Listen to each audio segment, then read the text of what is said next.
So let's talk about the topic of the night, this idea of how to keep the spirit of summer alive all year long. And this is that kind of time of year where people are like, it's summer, I don't want to say goodbye. And for many of the southern states, your weather is not going to be changing, like we will be having here in the Midwest. But the idea of how do we kind of keep that spirit of summer alive, even though things are gearing back up. So before I get to my 5 quick tips, and by the way, I love seeing your comments, so just keep them coming. It's so fun to see those pop up. Hello, Martha. So before I get to those tips, I have a sentence that I want you guys to repeat after me. This is going to be one of the best sentences that you will recite in the next month. And this is what it is. I'm not able to do that this year. Okay, so that's the sentence. I'm not able to do that this year. So when someone asks you, hey, can you join this committee? Hey, will you volunteer for this? Hey, will you be the person that takes care of all of that? Oh, I'm not able to do that this year. That's your little gift from me to you. There's a period at the end of that sentence, and there doesn't have to be a why. It doesn't have to be because. It is just what you need to say. And I think that's the number one tip I have just for anyone in the fall is please don't overcommit yourself. I'm not able to do that this time, right? I'm not able to do that this year. Hi, Shaggy. Hang on to me here. There we go. Okay, we'll see if I'm back. Yep, it was frozen, but let's see if I came back. Michelle, or hello, Elle. All right, does anyone see me live or am I still frozen? Can anyone give me a confirmation that I am doing better? Uh-oh, lots of people are saying I am frozen. Anybody see me live? Anybody see me moving? Uh-oh, you guys are good adultitis fighters. There it goes, there it goes. We're good, Rachel? Are we good? Try to refresh. All right, I'm going to keep going because it does seem like maybe 1 or 2 of you say good now. Okay, thank you, Elle. All right, so I'm not able to do that this year. There's your number 1 tip for the fall. Okay, we're good now? All right, so 5 quick tips for how to keep the spirit of summer alive all year round. Number 1 is to have a bonfire, all right? This is a very summer thing. Yay, Brenda, thank you guys for letting me know I'm back.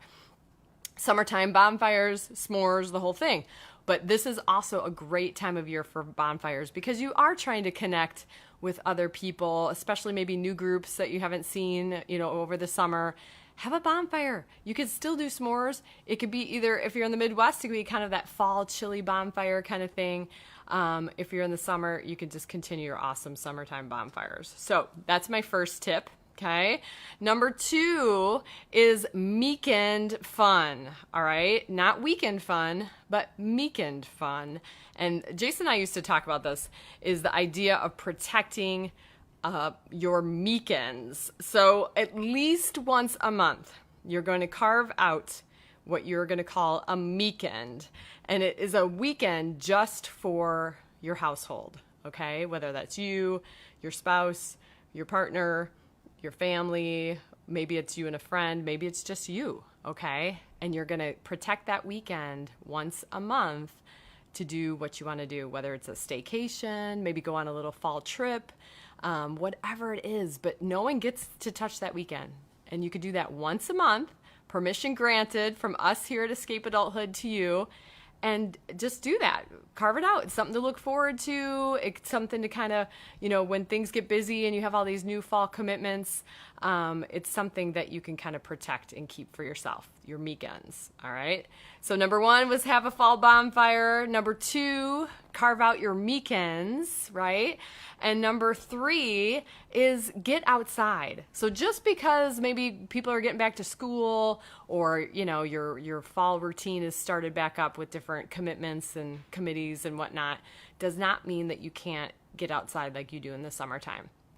So this could be as simple as going on a morning bike ride, a morning walk.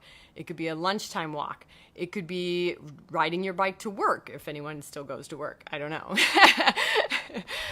Judging by how many people are hiring, I don't know if anyone's going to work. But if you have homework, take it outside. If you could do outside classes on your laptop, do that. Eating outside, whether it's at a restaurant or out in your yard, have a picnic. If you're able to, set up like a little movie outside, do like a fall movie night, take a nap outside, just for goodness sakes, get some fresh air before it gets cold. That's us Midwesterners talking here, So get outside as much as possible. Do not assume that just because fall has started back up that your summertime outdoor living is over. All right. All right. So number 1, bonfire. Number 2, weekend. Number 3, get outside. Number 4, I love this one, go for a drive. All right, so this could be after work, it could be on the way home from work, it could be on the weekend, but get lost. Don't worry about where you're going. Do a little wandering. Maybe there's a wonder hunt in there, but go for a drive and just let yourself wander, let your mind wander, put on some good music. The point is to take some of that leisurely summertime mentality and continue it. Because this is just your choice. It's intention, right? So go for a drive. And here in the Midwest, that's going to get really inviting when the fall trees start to turn. So that is one of my favorite things in the world to do in the fall, is to go for a drive with like a pumpkin latte or something. I'm going to start a big debate in the comments about pumpkin versus non-pumpkin and when to start it, but you know what I'm saying.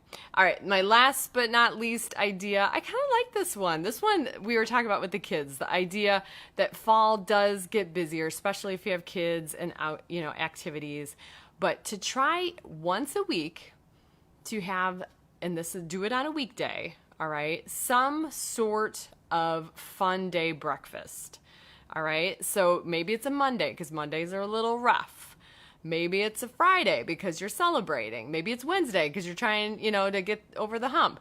But the idea of a fun day breakfast. So what could that mean? That could be ice cream on waffles. That could be a donut run. That could be banana splits for breakfast. Okay.